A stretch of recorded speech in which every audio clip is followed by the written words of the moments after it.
Yaya, na wuni. Ya gajiya aiki. Alhamdulillah. Yaushe a gari? Na shi na dawo bisa da ce ya kamata da kuma kofar gida domin mu samu ganawa sosai. A to ya ina tsaraba na. Wani mana yaushe na dawo? Ai saboda ke ma na dawo garin nan ma ne. Ka ce akwai labari kenan. Yadda nake kewarki. Ai kewarki sosai wallahi.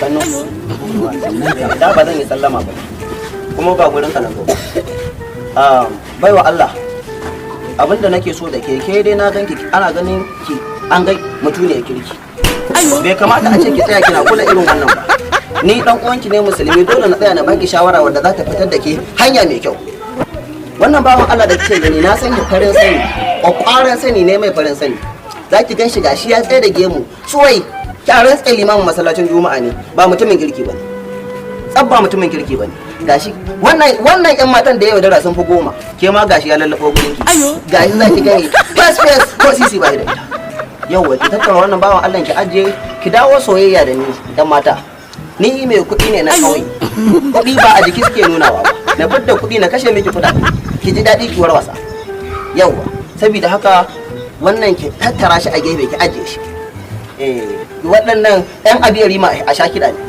mayaudara ne wannan bawan Allah wannan ba mutumin kirki ba Wai dama irin wa'annan sun daɗe suna zuwa nan baki sanar mun ba. Me yasa ko a waya baki taɓa gaya mun cewa akwai su ba? Yaya na ne kuma so Dole sai na ɗauki mataki. ana kai a taimaka min wallahi in ba samu wani kyakkyawan yarinya ba Allah ya dole da Allah ya taimaka wa rayuwa ta wallahi asiri aka yi mun